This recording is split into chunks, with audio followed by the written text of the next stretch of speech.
It's one of the conditions for tamkeen, for establishment. One of the Salaf asked Hasan al-Basri, what is better, tamkeen or sabr ala al-bala? What is better, to be established in the earth or to be patient with tribulation? He said, the second one has to precede the first. In other words, you won't get the first one if you don't have the second one. And that's why if you look at the first 13 years of the Prophet's life, it's all just being patient, not doing anything. Dealing with the situation by showing kindness. Being patient with these people. Sabrun jameel. Wallah al-musta'an. The beautiful patience is one where there's no complaint. And some of the ulama say that that verse indicates that if you complain but are still patient, it doesn't negate your patience. So patience is one of the great virtues.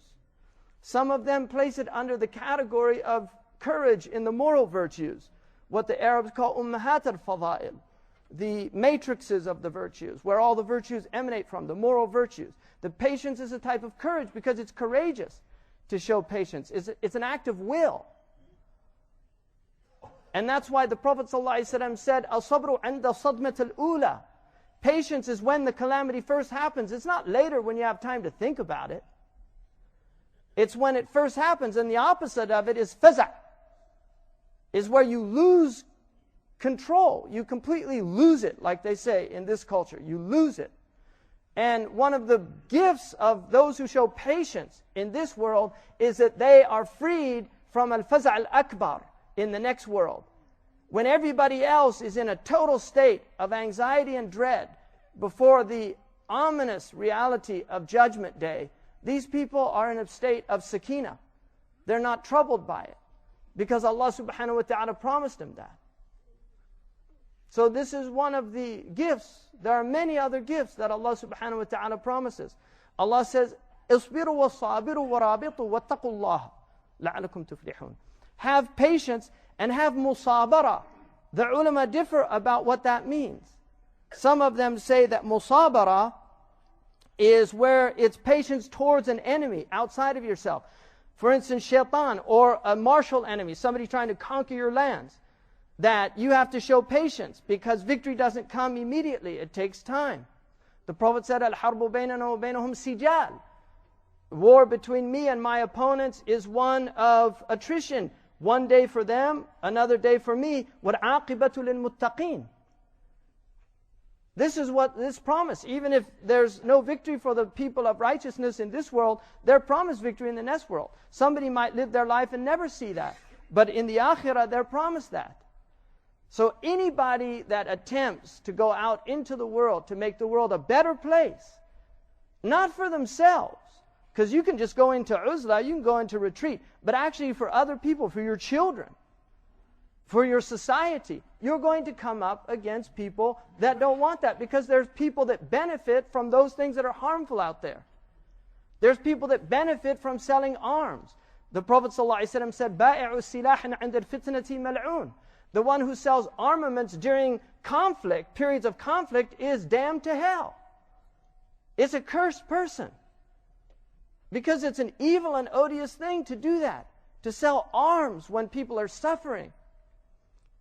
Armaments is the largest industry on the planet. So if you start opposing armaments, you want to see that change because, this country has a $7.7 trillion deficit. People don't think about what that means. A lot of it is because over half of the budget is going to armaments. What's called the Ministry of Defense. It used to be called before World War II, they called it the Ministry of War. But when they started trying to collect money, we need more money for war. It didn't sound good. So they changed it to defense. $7.7 trillion deficit. The children are going to inherit that. Every American is $35,000 in debt. And it's rising every day. So if you go out and say, you know what, we should be spending this money on education, on elevating people. We can win lots of friends if we actually help people, not drop bombs on their heads. You want to get enemies, that's the quickest way you can do it. Just harm people. That's the quickest way you'll gain enemies. Just go out and harm people. That's why the Prophet ﷺ, with his enemies, he actually was constantly doing good to them. Rabi'a, one of his worst enemies, Utbah ibn Rabi'a, when he came to him, he said, Ya Abu Walid. He called him by the name that he loved. It's a term of endearment. He's one of his worst enemies. But he didn't say, Ya Utbah. He said, Ya Abu Walid. It's a term of respect. He was commanded in the Quran to say to those people that he was debating, وَإِنَّ أَوْ إِيَّاكُمْ لَعَلَى هُدًى أَوْ فِي ضَلَالٍ مُبِينٍ. One of us is guided and one of us is astray. Let's talk about it. Let's see who's guided, who's astray. He used أَوْ in that as a way. That's called adab al-khilaf. When you differ with somebody, you're trying to get to the truth of things. So you're willing to listen to the other person even if you think they're wrong. You might learn something. That's from patience. You can't do that without patience.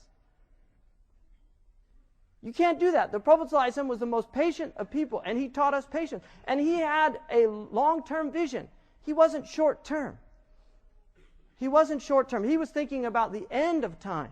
He was thinking about the last people. He was trying to protect his people from the latter days.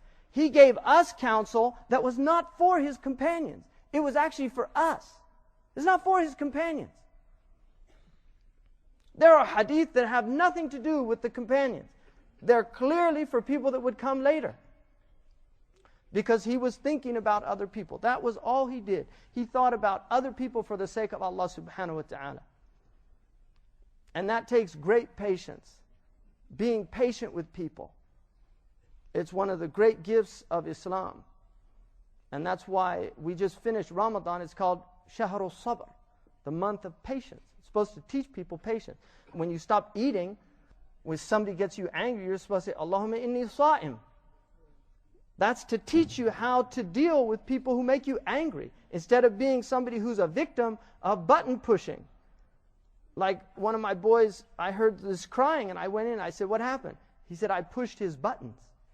And I was glad to, at least he knew exactly what he was doing.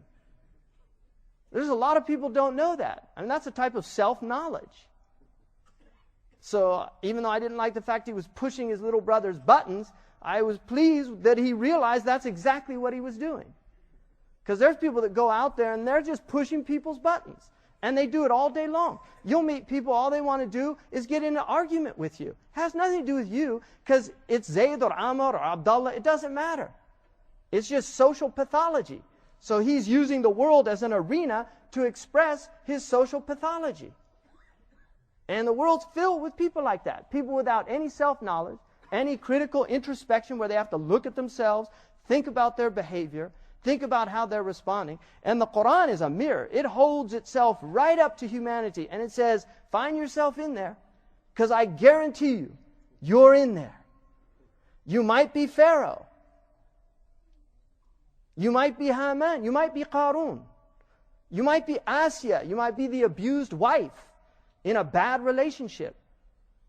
You're going to find yourself in the Quran. You'll find yourself, I guarantee you.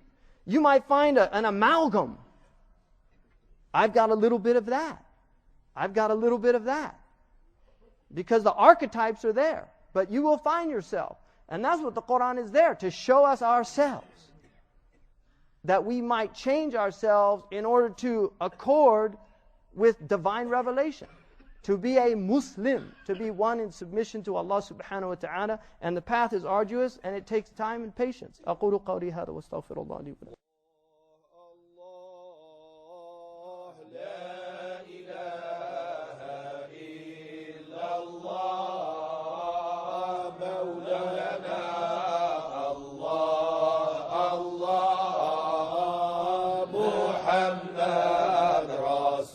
For more information on Zaytuna Institute, please visit us on the web at www.zaytuna.org. That's www.zaytuna.org.